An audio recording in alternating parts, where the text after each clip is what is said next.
Yeah, I don't know how many listeners we're actually going to get on this um uh, because we've only got about Well, 350 followers so far on the account. okay, right. So we'll see. Oh, here we go. Everyone's turning up now, so that's good. um, yeah, but we'll do it weekly, and then hopefully people will, start to realize that we're here and start to listen in, and I'll it'll just I'll build send from out there. another. I'll just send out another text. National Cool. Archive is about recalling. It's about grooming. Recalling grooming gang victims, survivors, Mhm. survivors stories. That's the one. Right. Okay. Right. So now there's a few of us here. Shall we? I'll give a bit of an introduction as to what the project is for those who haven't heard about it yet. And then Momus, if you want to tell us a little bit about why you decided to get involved, I think that'd be quite an Sure. interesting thing to know about. Okay, so we are the National Archive for Survivors of Grooming Gangs. It's a bit of a chunky title, but it really came out of the fact that I just kept describing it. Right? Oh, someone should build a national archive for survivors of grooming gangs. I don't know what we'll call it, sort of thing. And eventually the name just kind of stuck. First and foremost, it is an academic archival project. So that is like the key pillar of the work that we plan to do. Um, I have been saying for quite a while, and this the reason the whole project came about was I said, I was against really a national inquiry, especially a government-run national inquiry, because my feeling was that any inquiry, the nature of an inquiry is that it's very time limited. You need to get a report out because the people are waiting to see what's there. Um, you can only look at a certain section of the problem because David, do you mind just muting quickly because you're typing at the same time? Oh, sorry. Yeah. That's Beg all your right, pardon. don't worry. No. I thought I lost it there for a second. You're all right. Yeah. Hang on. I'll just. um yeah. So an inquiry can only look at like a cross section of the problem. It can't look at the full problem because obviously there's your time limited and resource limited into how many people you can talk to within a certain amount of time. And so I have always felt that an inquiry would not really deliver what we really need, which is a full and complete understanding of firstly what went on, um, and secondly the full causes of that. Because people, politicians in particular, talk about these things in very kind of headliney, soundbitey ways. They'll sort of say, "Oh, well, it's the fact that the people working in the council were afraid to be called a racist," and then they'll leave it there. Or, well, there's just a problem with like woke DEI nonsense in the police, and then they'll leave it there. But the next obvious question never gets asked, which is, well, why is there a problem? Like, why did the council staff worry about being called a racist? Why is there so much woke DEI nonsense in the police force? Like we never really get past the kind of headline response and into the deeper questions about how all this came about. And it's very complex because we live in a complex world. So the reality is that there are any number of reasons why the grooming gangs occurred, took root, were allowed to flourish, why nobody in the state did anything about it. I mean, there's about a million angles you can look at this from. There's the religious angle, there's the political angle, there's the cultural angle, demographics. There's all of these little things all fed into the problem, and an inquiry would never be able to pass those out quickly enough or accurately enough to make any meaningful change. And what we need really is not just a list of recommendations like the one we just got from Casey. Oh, well, we think that you should pass a new law that says this, or hey, why don't you maybe start to collect that data? It's like that just barely scratches the surface of of what happened here and what we need to do about it. So I've always said that an archival project that is first and foremost academic allows us to start to ask those questions in a really meaningful way. We can drill right down into the root causes of these things. Now, obviously, that doesn't happen overnight. So again, an inquiry has a time frame on it because you want to get the report out. An archive allows you to release a report every 6 months for the next 25 years if you want to. Um, looking in detail at each of these aspects in turn. So that's really the bulk of the work that we're doing. As I say, we're looking at this as an academic project. We're just going to really deep dive into all of the causes and possible solutions, right? So to give people a really clear understanding of what went wrong and how that happened. There's also within that a historical element to it as well. I think that we need to have really a kind of public reckoning of what happened here, because people, for whatever reason, kind of haven't quite got their head around how big an issue this is. Oh, well, a few girls got raped in Telford, or, unfortunately, 1,400 girls got raped in Rochdale, but there's 70 million people in the country. So is it really that big a deal? Well, yeah, it is. Like, this is the biggest attack on the British people, I think, in the history of Britain, as far as I can tell. I mean, we don't really know how many victims there are. We don't really know what percentage of the population that amounts to, right? So we can't really tell at this moment in time how big in the scale of things, historically it is. But for my gut feeling is that it's going to turn out to be the biggest attack on the British people in the history of Britain.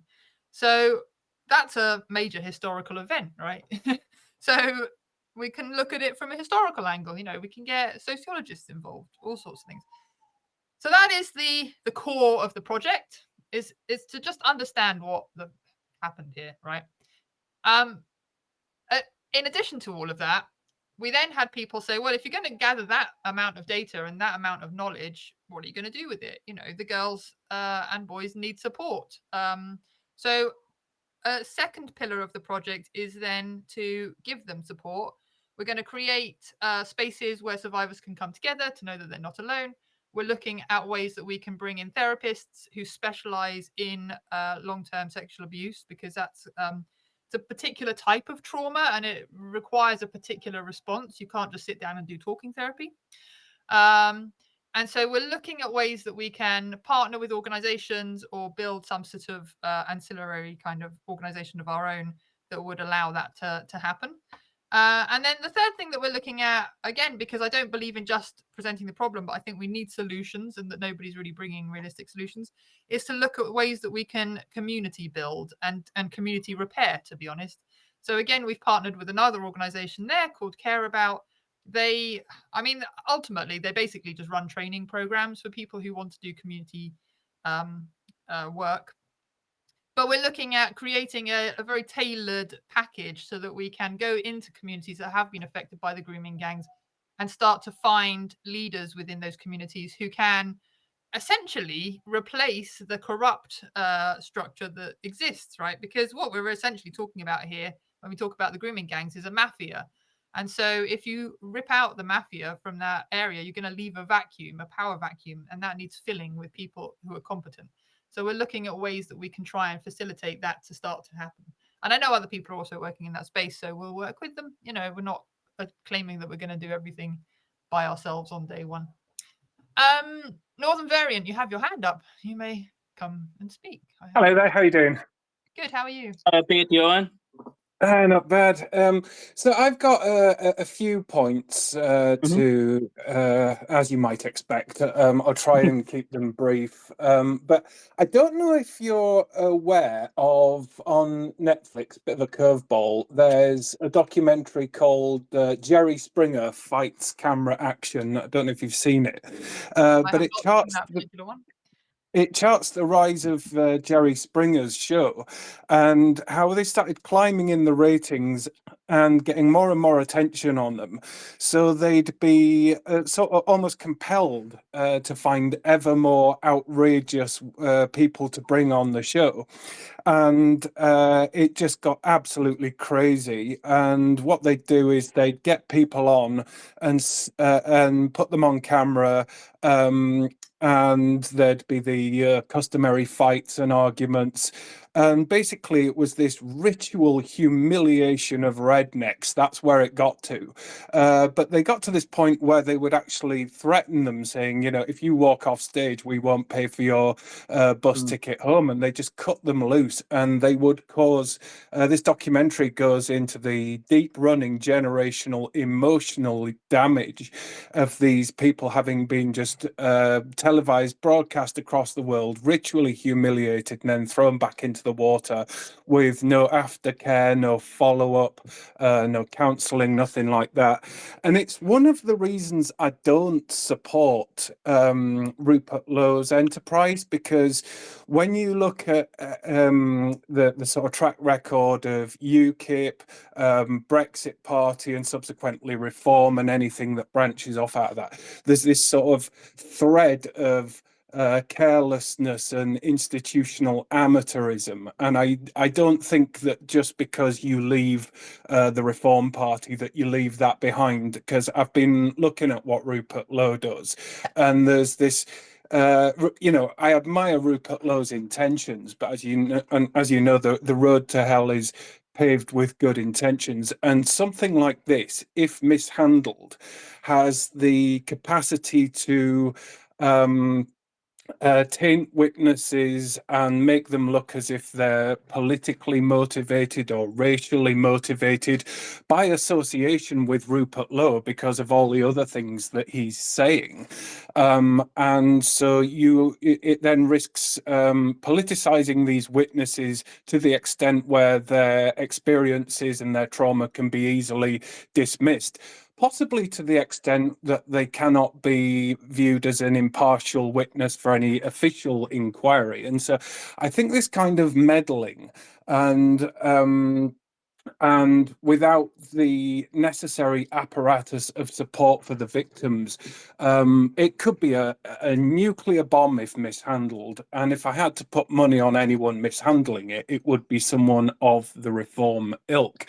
Now, this is where I think your particular project has more value, particularly if it's got academic sponsorship, because I think what you can do is you can take some of your stuff and it would help pad out any application to any number of funding trusts who would back that. And I happen to have a little bit of access to expertise in terms of finding grants. So if I can assist with that, do let me know. But the point, my final point is, if you were to do this as a PhD, they would want you to first set out your methodology and what sort of qualitative methods you are going to employ, because you can't just have some asking random questions. You've got to think about first what you want to get from the witnesses and think of sensitive ways to get that out of them. But then you can't just say, oh, we've got this support mechanism organization tick box. You actually have to do the due diligence and the follow-up. And so if you were going to do a project like this, before any university greenlit it, they would want an extensive ethics approval statement from you, setting out all of the things that you're going to do to, I think the word you've used previously is re-traumatize. And I think that's really important, that the victims have to be at the center of this. Rupert Lowe's thing is feeling more and more like a political agenda that's going to end up exploiting the victims. But where your website is weak, that I think it wouldn't take much to enhance it, but you need to put a statement of ethics on your website in terms of how you're going to handle witnesses, data protection of their testimony, and security, identity, because if you've got people coming forward, a lot of these cases are still live. You got to question, are these any statements? Is it going to derail an ongoing investigation? So you need to perhaps check with them first, or even check with the police in their area. But you might, bearing in mind that any one of these witnesses speaking out is essentially a witness against in Bradford, it's against the entire Baradari mafia. And so as such, some of them coming forward are in danger. And I think that's going to require an extra layer of consideration. And I think that kind of protection is going to cost a lot more money than you currently have access to. I won't judge you on that. I'm sure you've thought of these things, but I think it's important that you as an organization have to set all this out and put it on your website to not least to cover your own reputations, but you have to be scrupulous in your application of ethics in a way that Rupert Lowe's organization probably won't.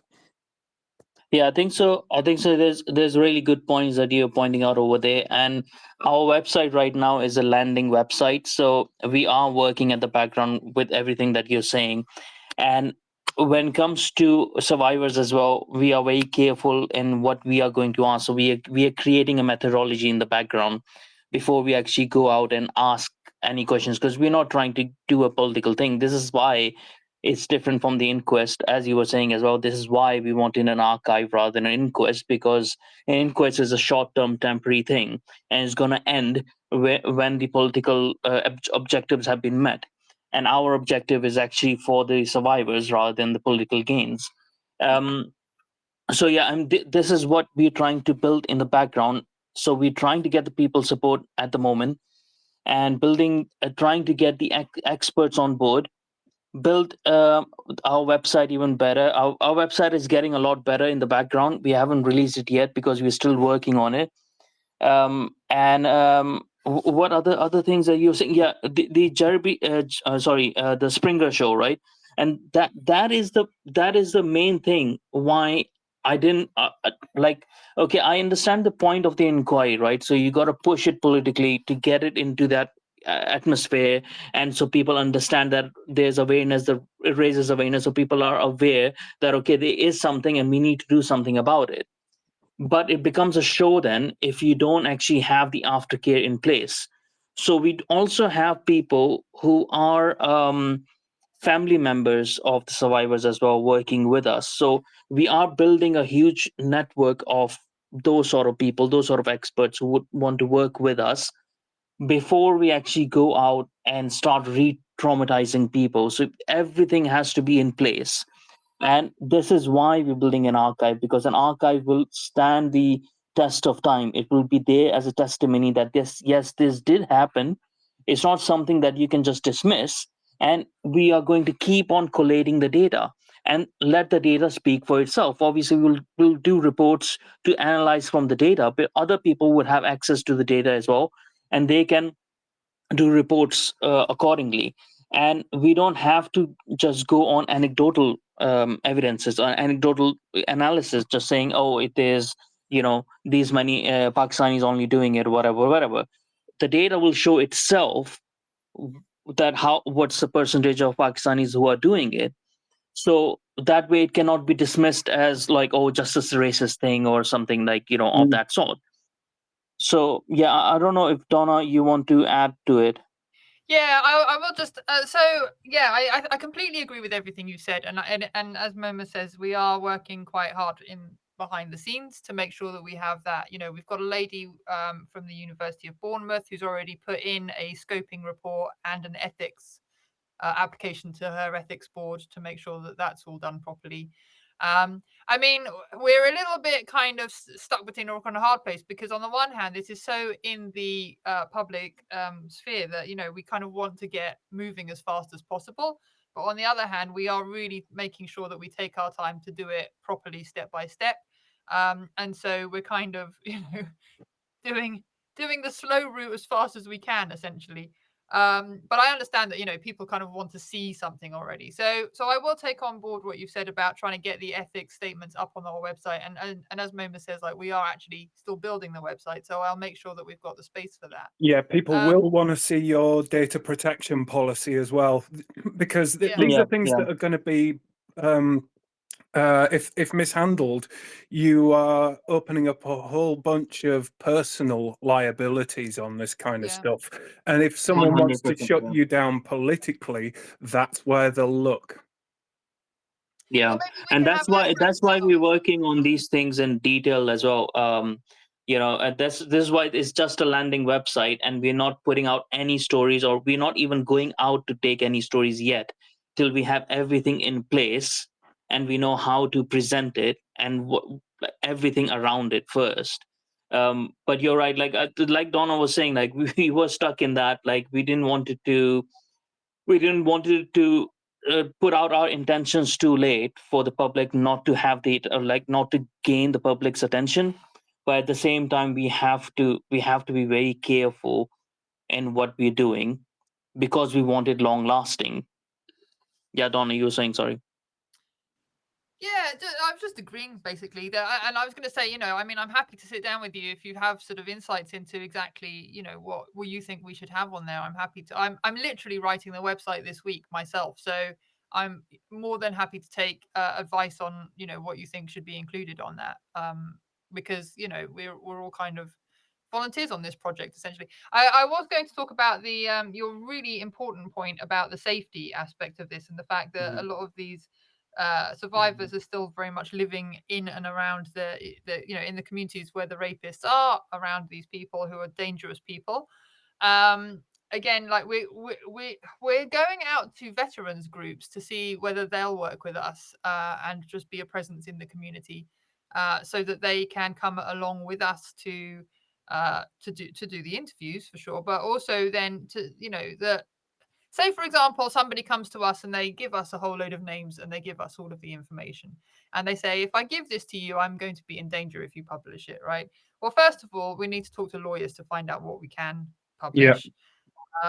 We also need to know how we need to hold data in case we need it for legal proceedings. And I'm still not entirely clear on that. I've talked to a few lawyers and they've sort of given me some ideas, but I need a better understanding of that. But then secondly, we might be what I'd love to be able to do is say to the girl, look, you're obviously, free to talk to us, not talk to us, it's up to you. But if you want, we can post somebody outside your door if that's what it takes. Have somebody in the community that will actually stand there between them and the You say you're mafia. working with academics. Is there any way to sort of get this sort of hooked in as a fellowship so that you've, to some extent, got the institutional protection, and you can then, in terms of data protection, you can go through the university and store it on their cloud system? It's a possibility. I mean, I'm actually going to apply for the PhD at the University of Buckingham that's run by Eric Kaufman in his heterodox studies. I can't remember exactly what the department's called. Yeah. Because I think that doing that will massively help. I mean, A, it will give us access hopefully to some funding, but B, it'll we might be able to actually partner with that school. So that's one route. I mean, all of these are sort of possibilities, and we're just at the moment very much trying to figure out the best way through all of this. We Yeah, will also have I the just option of the stories being anonymous as well. So on the point yeah. of veterans groups, don't forget that veterans groups are highly politicized and have sort of you might make the immediate link to football lads or Tommy Robinson supporters. You have to be scrupulously careful about this being politically neutral, because if there's any suggestion that this is a vehicle to basically an Islamophobic project that's just exploiting this as a hammer to hit foreigners with or whatever, then your projects are just done. And so you need to choose your alliances carefully. And I might suggest, while you guys are actually on this project, that you probably need to scale back your general tweeting, because I know that a pair of you can get quite spicy on occasion. So it's I mean, I hear what you're saying. I'm a little bit relaxed about that, because I kind of think that ultimately we are going to get clobbered as Islamophobic. Like, there's no two ways around it. If we actually do the job properly and discover what we all know is out there, and then put it into a report without shying away from it, like, it's inevitable that we're going to get. Yeah. But you've got to think, if at any point you are reliant on any kind of academic institution, they can very easily pull the plug. It only takes one or two complaints, and they're very easily scared off. And if it violates their overall ethical codes or whatever, they'll pull the rug from under you, and then you're in trouble then. Yeah, but I think Yeah, that's I think so. I think so. That's very valid. Sorry, Donna. we need to have I think so. That's like very valid point, Pete. And this is something that I've been thinking about as well. Like, the more that I'm,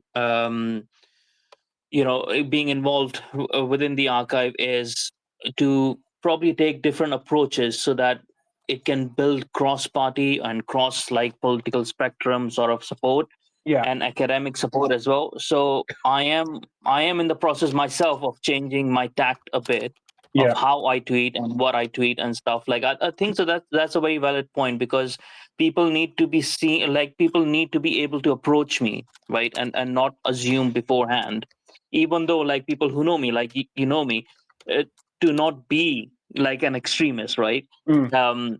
But sometimes I do put across tweets which are a bit forthright, right? So yeah, I think so. That's a fair point. I think so. That's something to reflect upon on how to approach it. And although I do also want, like, all political sides to sort of come and support it, Mm. while us not taking anyone's side, right? So this is also why we have people, like, even within our little organization that we have right now, the volunteers, they support different political parties, right? So, but we are working together towards the same goal, because we don't want it to be political. We want it to be like a library, right?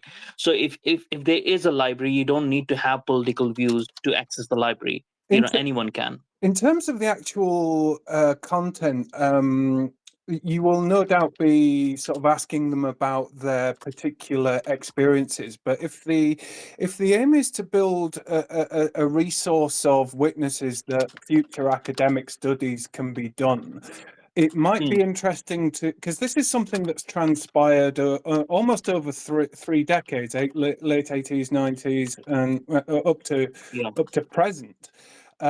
So it might also be interesting, and certainly worth the while, to do it in two sections, where you'd get them to do a section on their experiences with grooming, but you might also want to do each one a little biography of them, talking about their teenage influences in terms of media, books, and all the rest of it.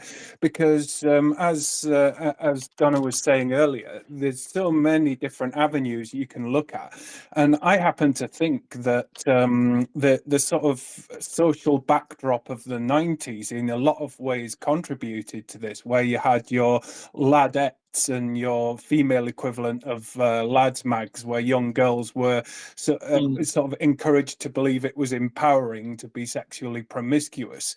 And then you had sort of satanic sitcoms like Friends broadcasting this stuff in and normalizing porn, and you got to look at the whole cultural backdrop. So it'd be interesting to see what magazines were they reading, what pop stars were they listening to, to get a picture of and maybe what you can probe about their family life, whether what class background they're from, whether they had two parents, as much detail as you can about the sort of profile of victims. And then the more you gather of this, you can then chart how that changes over time and look to see if the grooming itself changes, not forgetting, of course, that this grooming doesn't happen in a bubble. For many, certainly in Bradford, it's just another business interest where you find a gang who's got, say, a front vape shop to launder money, and they're selling drugs, and they're selling fake cigarettes and selling counterfeit goods through different avenues. The grooming aspect and passing little girls around for money is just another one of their business interests, and so you've got to look at that aspect of it. And so if you want to tackle grooming as a thing, you've as much got to be looking at vape shops and counterfeit cigarette sales and all the involvement in houses of multiple occupation, because that's another nasty little scam in terms of money laundering and halfway houses for illegal immigrants. It is part of organised crime. And so you want to look at the organised crime aspect of this as well. So as much sort of sideways data you can get. So you might even want to think about, with any one witness, 3 separate recording sessions, one about their background and recollections, 2 about their direct experiences, and then leave room for a third one where, with their consent, you can come back and ask follow-up questions. And one final point is that what you also need is you are obviously going to need a consent form from them, but you also need a grace period where any time up to 3 years after, that witness can also withdraw their consent. And if they do, you've got to delete absolutely everything they said. Yeah. I think so. That's a really good point about. So what I would say though, like, I wouldn't want to categorize the data before we collect enough sort of data, right? But I do understand the point of, like, you You've got to of structure collating filter data with this kind of thing. Well, Unless you let me jump in, because I had a chat with Eric Kaufman about this last week, and we had this exact discussion. He was sort of saying you need to have postcode, you need to have demographics, you need to have like socioeconomic. So we are, again, that is already underway. We are looking at, with his support, building up a survey that we can use that will probably be given to the participants before they sit down with us, so we are looking at both qualitative and quantitative data and how to gather both of those. Also, I mean, again, this is an ongoing long-term project, right? So we don't necessarily have to get every single scrap of data from every single witness or survivor. If we have 1,000 people in one cohort, that gives us a whole that we can ask, for a particular project that we're looking at. Say, for example, your very good points about, like, what culture were they consuming as a teenager. Well, those 1,000 people might go, okay, you've got information from me, I don't want to participate in the next one. But there are other girls and boys out there, so we don't have to talk to everyone about everything, right? I definitely want to get a story from everybody, because for me, that's not really even for us, that's for them. Like, I want them to feel that they have been heard and that they have had an opportunity to be heard. And again, this is why I didn't want it to be an inquiry, because if it's an inquiry, they're only ever going to ask like a number of people, and then they're going to move on, right? So I think we're creating a space for them in creating the archive. The research projects that go on top of that are going to go on for a number of years, and we can look at, small projects of maybe, say, 100 people, larger projects of 1,000. It depends what it is. It depends what methodology we use. A survey can go out to a lot more people than sitting down and taking qualitative data from one final point, if I may, is one thing I've seen that researchers have found when they do these interviews, they can't get everybody to come into a studio so a lot of this is done over Zoom. And researchers tend to find that if they've got one-to-one in private, they get more out of them. But if they're doing it and the partner just happens to be in the room, even doing something else and maybe occasionally chiming in, a lot of women won't volunteer things in front of their partners. So these are the sort of environmental considerations you got to give when you're giving these interviews. Yeah, Most and to be honest, definitely. Yeah. I do want to have a therapist or somebody who is qualified in that sort of angle in the room as well. Like, so I am really, really focused on making it happen that we do actually do all of this in person. I think that, you know, from my own experience with like the therapeutic realm, let's say, you know, there is a major difference between doing something of that nature over the computer versus being in the room with someone. You know, you need to build a relationship and you can't do that through a screen, really. Yeah. And I do think that, you know, there is massive potential here to re-traumatize people. So having somebody as like, you know, the safeguard person to just sit quietly in the corner and be able to step in if it looks like they're getting agitated and say, hey, you know, I see that you're getting agitated. Why don't we take a break? Let's take it back, so that they don't have to be personally responsible for how they're feeling in every moment of that interview is really important to me. So And Yeah, we don't need to have a physical, and we don't need to have a physical studio as well. We can have a mobile studio and we can go to them rather than asking them to come to us. Because they're Yeah. located across the entire country. So, you know, again, we're going to have to recruit quite a lot of people and then train them to in the methodology we choose to be able to go in and conduct these interviews, because, you know, they're everywhere. Well, you know, you're going to need hundreds of thousands to be able to do this. Yeah. What's the problem there? Yeah, it's just that I have absolutely zero confidence that any of this kind of thinking or safeguarding thinking is going on in the low camp, and I'm just until I see evidence to the contrary, I'm quietly advising people to stay as far away from it as possible, and I hope that you guys would do likewise. Yeah, fair enough. I hear that loud and clear.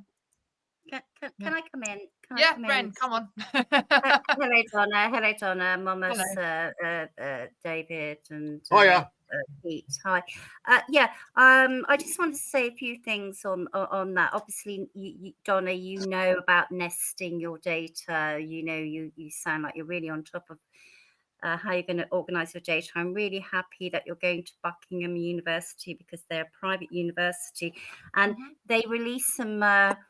Someone released some data just on a tweet. I think it might have been Adam Wren or someone recently, and it was just a catalogue of all the academics who are involved with the reports that had come out about the grooming gangs. And you know, I mean, I don't know, 200 academics there who have helped obfuscate actually what was going on. Wow. But I guess my main point I wanted to make was you were talking about lawyers earlier, and I just wanted to make the point. I don't know if you know who, and I hope people aren't going to shout at me for this, but I don't know if you know who Robin Tilbrook is.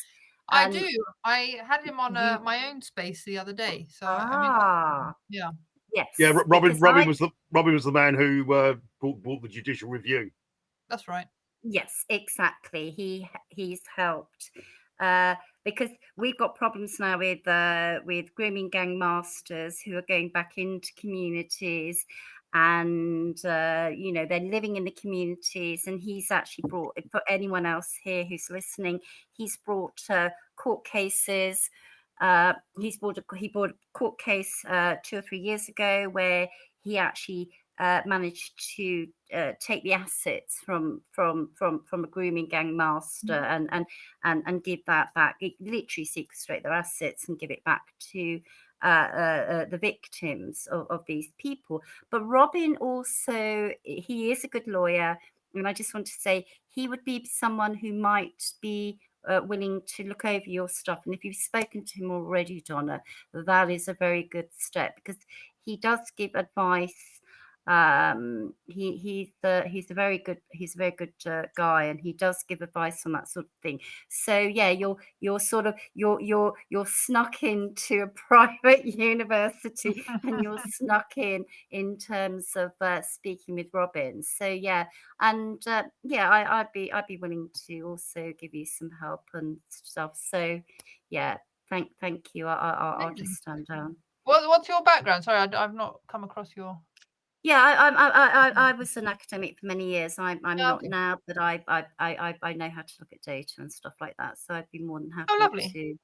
Yeah. Yeah, that'd be so- great. Yeah, I mean, at the moment, we're really happy to talk to anybody who's interested in helping us out, because this is my background is that I worked in politics for a while and then became a journalist. So I'm coming at this very much from the journalistic world, where we do just kind of talk to people, write our reports, and then move on.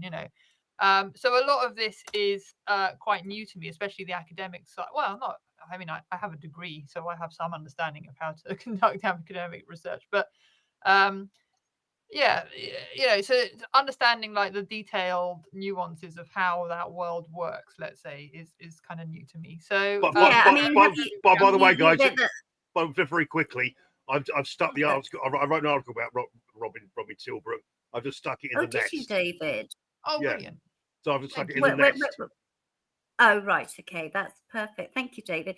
Yeah, I was just going to say, I mean, you can go, you can take your data and you can do it on SPSS, and I mean, 1,000 people is a lot of people, but you can take it down, and you obviously see all the different the ways that you can do that, and obviously this is an archive as well, so that is somewhat different. But I mean, National Archive, what does that mean? We did that during the war. We've got one now, so it's a really important project, Donna. And yeah, I'll just stand down, as I say, and listen to what other people have to say.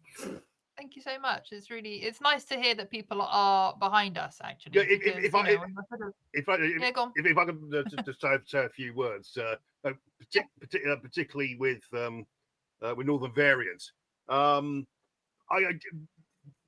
Most of the grooming gang survivors I've met fall into two areas: those who can't stop talking about it because they want justice, and those who just literally want to forget about it.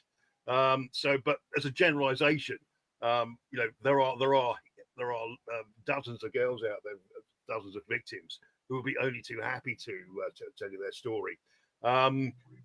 Probably anonymous stories might be a little bit too much because you can't attribute it to somebody. But there's I can't believe how many women I've spoken to who were gang raped by migrants when they were girls. Also, obviously, a lot of them were sexually abused by members of their family and things like that. But I just can't believe it. I was chatting to a lady today. She said, "Well, I was gang raped when I was 14 years of age." Just saying very casually. Something has to be done in this country, and I think what you're doing there, Donna, is absolutely fantastic. And Momus, fantastic stuff, guys. Thank you. I mean, yeah, it is shocking how many people have been affected by it. And what I find really shocking is how few people realize that it's still going on. I mean, given that, it is a major trade. Go on. Sorry, I was coughing. Sorry. Oh, okay.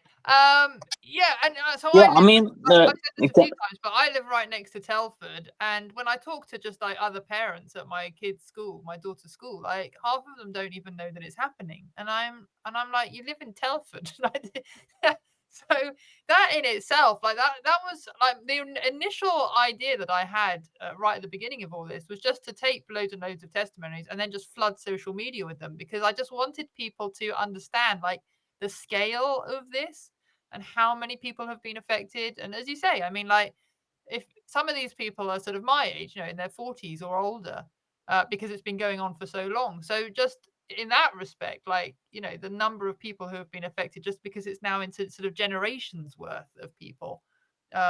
Again, like it's just magnified the whole thing so hugely.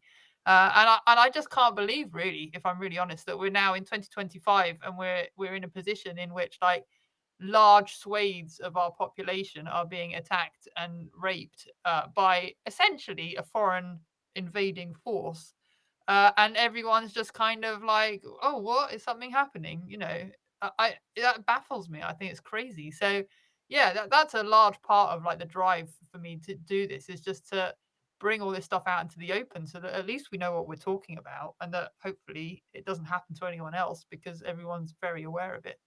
Momus, what were you going to say?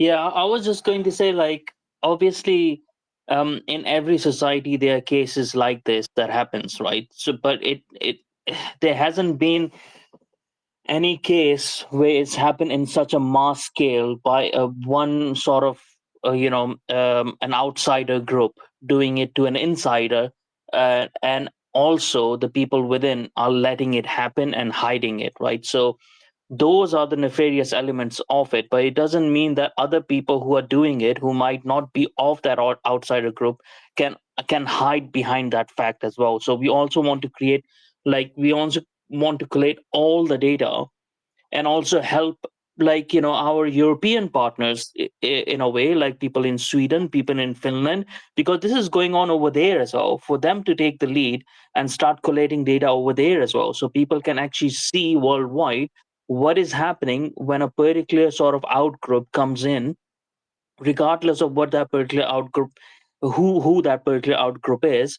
When that comes in and starts taking advantage of you, and you let them take advantage, right? And you enable them to take advantage, and you try to hide their crimes as well, so it can get extreme step by step by step. So we the data that we collate is going to highlight all of that is going to happen. And as we were discussing in our podcast, which is recorded and available now on the World of Momos podcast between myself and Donna was also mentioning that it's not just that it's a grooming or rape gang um, problem, right? Like, it's not just about the survivors as well. It's not just about their family members as well, who are even at times more affected by this, who had been disabled to actually do something about it, right? In most cases, the fathers have been arrested for trying to get their daughters out. But also reflects on everything that is wrong within the country. Why our police is not working, right? Because we can't trust the police anymore if they're going to hide such things from us and going to enable the people who actually hate the British people and arm them against them like this, enable them like this, right? Why our politicians are not working, our parliament is not working, because it has people who have enabled this to happen, right? Why our local services are not working, why our social services are not working. Everything is connected to it as well, because we have let this evil fester and enabled it. And through guilt, or through malicious actions now, or through incompetence, it has been able to fester through every aspect of the society. This is why there needs to be a deep dive. It can't be just a small inquiry. It can't be just a small, do something small and it's forgotten then, right? Because the way that people can forget about these girls is either they think that, oh, it's only a couple of thousand girls that has happened to, so you can disregard them. Or you can say, oh, there's 50,000 girls, there's a huge number, and you disregard them then as well. You do a little action, a little inquiry or whatever, and then it's disregarded. No, it's every single person's story that needs to be brought up, because that's how important it is. And so that we understand, that we come to this point, that this is happening right now as well, and it becomes a point that is the never again point, right? The never again point is never going to come unless we have a proper reckoning, unless we have a proper understanding of what has happened. Yeah, But this is absolutely. also related to because the thing about the gangs that often people don't understand, one, they're familiar, which I think is beginning to come out, that they are often kinship networks, okay, which is something that hasn't really come out and is beginning to come out a bit. But also, these are big money making. I don't know in terms of how much, but these are financial networks. Just a quick There is one. a lot of money changing hands, and so sorry, Donna, I'll just finish. No, go on.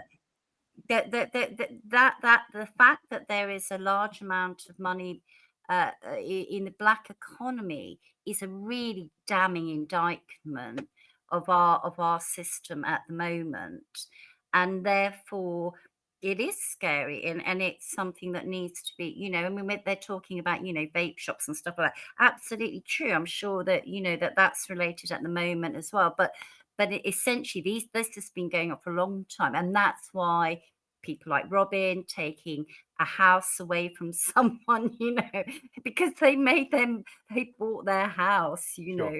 through this profiteering. Guys, just very, So very, there's also the sorry, economic sorry, there. just sorry to interrupt. Very, very quick. I have to go now. Thanks a lot for your time, guys, and I'll catch you very soon. I'll catch you very soon. Thanks, Okay, David. take It's a care, real Cheers. pleasure to have you here. Thank you. Cheers. Bye. Bye. Yeah, no, I completely agree, Wren, and I think that I mean, again, this is sort of what I was saying about, you know, how big the problem is, and how we need to provide solutions, because once we start to dig into a lot of this stuff and see the links into, I mean, I think that council corruption has been vastly underestimated. Like, I'm currently a county councillor myself, and I've been a district councillor and a town councillor. Now, the lower down the chain you get, the more decent the councils are, and the more actually responsive to their communities they are, partly because they're closer to them. Um, but as you get to the higher up the chain, you see that there's all sorts of very, very strange decisions being made, where, if you're really honest with yourself, the only plausible explanation is corruption, right? And now nobody, you know, we like to think that we live in a very civilized society, that our society has been going for 1,000 years or more, that, you know, it's a high trust society, that everything works wonderfully, and that the people in our elected positions are honest, or, you know, are in our governmental positions are honest people who are there for the right reasons. But the reality is that has fallen away. And our continuation, or our continuing to see ourselves as a moral and upright society, is allowing those people the space to do all sorts of really terrible things, not least, you know, the mass rape of children, right? You know, this So, reminds me, Donna, actually, yeah. sorry to interrupt, but this Yeah, reminds me, I was listening a couple of evenings ago, trying to go to sleep, was listening to a video, and I was listening to Brian Gerrish from UK Column. Yep. And he was talking about how he got into, he was talking about the family court system, and he was talking about corruption in Plymouth, where he had lived, and he'd been in the Navy, and he ended up in Plymouth, and he got involved in various things, and he realized that that the higher up the council went, the more people were influenced by something like common purpose.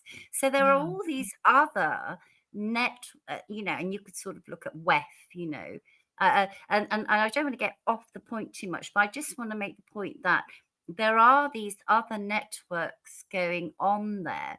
And, you know, we talk about the Masons and stuff like this, you know, and criminal networks, but we've also got, because, you know, the police have been infected by common purpose. So there's all this other stuff going on there, and it is a very complicated network web, if you like, you know, a tangled web we weave, and there is a lot of stuff going on, and therefore you think and you're absolutely right, the higher up you go, the more corrupt the system is, because, you know, And I think so. That's actually not off the topic. That's actually on the topic of why we need an archive. Is because there are so many routes that you can go to, because it has infested all of the society in all different ways. And then you have nefarious actors who, when they see the society falling down, when there's opportunities and advantages to take, obviously they'll do it for their own reasons, for crime, for drugs, for, you know, sexual pleasure, for whatever. Like, there are so many routes for their own political careers, their own advancement, like, and for within the police as well.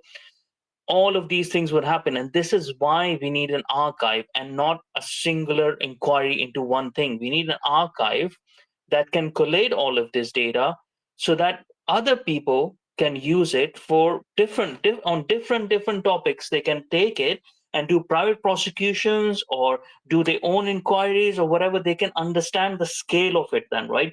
So that we don't just have an anecdotal data. We don't just have few survivors and their stories and go by their stories. When we have such a monumentous sort of collection of data, then the evidence becomes irrefutable, and then every avenue can be, you know, explored in detail. And we don't have to do it. We don't have to do it like ourselves. We can partner with so many other people to actually deep dive into these things. Don't you think, Donna?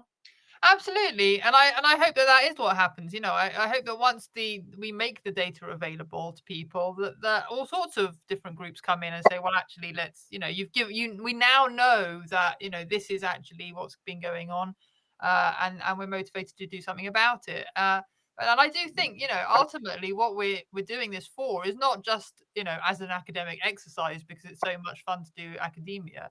We want Mm. to change the country for the better, right? So, you know, so absolutely, like the whole purpose of all of this data collection exercise, which is ultimately what it is that we give people the tools to be able to say, okay, we now know what's gone wrong. We now understand the full breadth of the problem, and we can start to put in place changes that will actually genuinely make a difference. Because, you know, my time in politics was so frustrating because all of it was just like, you know, it was so ideologically driven that nobody was ever actually looking at, well, what is the reason that, you know, take your policy area of choice that this is happening in, and what is the reason that, you know, it's not working that well for people, you know, say the NHS or whatever. Everyone knows it doesn't work that well. They never fix it. Why not? Because they all come in with an ideology, and then they say, well, my ideology tells me that this is the best way we could possibly run this. Well, none of that's data based. It's just all like a best guess, right? So I'm really keen on actually having real world knowledge of what exactly has gone wrong, and therefore, you know, what realistic solutions we can put into place that will actually fix any of this stuff, not just the kind of ideological best guess, essentially. Yeah, and people I think also need to understand, like, these things don't happen in isolation, right? So no. everything is interconnected. That's why, you know, you need to look at broader things, because sometimes, most of the times, politicians, or now that we have specialist experts in each little thing, they think in isolation and they don't really think holistically how it is connected, because it's not just a rape gang, it's not just a grooming gang, it's related to the to immigration, it's related to the wrong kind of immigration, it's related to religious extremism, it's related to you know, black markets, is related to the drugs, the sale of drugs, and the, you know, all of these things, right? And it's related to local government corruption, and then Yes, it's related to how our elections are done, and how we select our political parties and stuff. It's related to how certain political parties are working in favor of their vote banks rather than for their for the public, for their constituencies, right? So it's not in isolation. This has happened over years and years and years, because every facet of the society has been crumbling, and we need to reverse all of that, and for that we need to understand all of it first. and you need transparency. That's the thing. Most definitely. If you have transparent networks, and you can say, okay, as far as we know, for example, common purpose is a very insidious thing to happen, that people don't, you know, sometimes they admit that they're in that, but they are part of an organization that wants change. Well, what change do they want? So we talk Yeah. about ideology. However, what we're really looking for is transparency of politicians and the processes there. And I would just go back to one thing that Brian Gerrish was talking about the other night. And he was just talking. He was talking about the family courts, and he was saying that how bad the family courts are. Now, these courts they're not a jury court or anything like that. And children are taken away, and sometimes they're put into homes. Now, what happens to children? What do we know about the grooming gang victims? A lot of them, not all of them, but and I don't know the statistics, but I would imagine maybe 40% at least have come from a care home environment. So you can see how this sort of stuff is working, and therefore we want transparency, because if we don't have that, we are not going to have an effective political system. Mm-hmm. And I Yeah. think Donna was right that we have, you know, we are fighting radical change in our country, and we want to think that it was good before, but we had a lot of problems, and therefore this sort of this sort of archive can help say, well, this is what we don't want, this is what's gone wrong, and we absolutely need transparency. So Oh yeah, and we also have to be careful because there's a lot of people who would want to contain the situation, and for that they would obfuscate the actual scope of the problem that there is, because they are, that's for their own personal gains, right? Because they want some of their own like political, whatever machinations that they have. So we also this is why we need transparency and the amount of data that we want to collect out there, so that these people don't try to contain a problem, because it's definitely not to be contained. It's need to be dealt with. it's a difficult situation, because on the one hand you want privacy for the victims, and on the other hand you want transparency for the people and to expose what has been obfuscated, as you say. So Yeah. it is a very delicate, but as I say, Oh, Donna yeah. seems to have done the right thing by at least going to the university that's not Yeah. a radical university, and that has to be the first step, for God's sake. I mean, those radical universities won't listen to us anyway, so Yeah. Unfortunately, I am going to have to wrap this one up early today because I have a babysitter who needs to go home. I'm actually cooking right now, if you can't hear. But I think we decided that we're going to do these weekly or fortnightly, perhaps, and Yeah. sort of see how they go. I think so. Next time, Donna, I don't know what you think. Next time we might try it as a live stream on YouTube. Yeah, we can do that. We'll try it on my podcast as a live stream, same sort of time on Tuesday, and see how that goes. All right. Yeah, we can absolutely do that. And I think, as we start to, because I've already got now 3 or 4 researchers working on this part-time, plus me. So, we're going to start being able to release actual, information in the next few weeks. I have to say, a lot of that, obviously at this stage, we're just sort of looking at like the low hanging fruit of what's already out there. But, to put it in a way that people can really start to get to grips with it, and then it actually means something. It's not just kind of random ephemera that's sort of floating around the internet. So, so we'll definitely be back either weekly or fortnightly to sort of explain some of that information to people as well. Yeah, and everyone out there, follow Archive for Truth on Twitter. Try to support us over there, and go to our website right now. It is a landing page, as we were telling Pete as well. The survivors.co.uk. I actually remembered this time, Donna. Yeah, and go over there and just try to support us. Our conversation is there on the World of Moments podcast as well. Between me and Donna, where we are discussing the archive, the National Archive, why we need it, and how we're thinking about the funding and so forth. And also, we also discuss Donna's, a bit of Donna's life history as well. So you might be interested in checking that out. Yeah, brilliant. You might want to put a link to it underneath the box, basically. That is a good point. Yeah. Did you want to say something, Wren, or are you waving? No, I was trying to wave. It's just gone very bad. No, well, it's been a pleasure to meet you. So thank you so much for coming to listen. Yeah, no, thanks. Nice to meet you. Bye. Thank you. Have a good evening, everybody. Speak soon.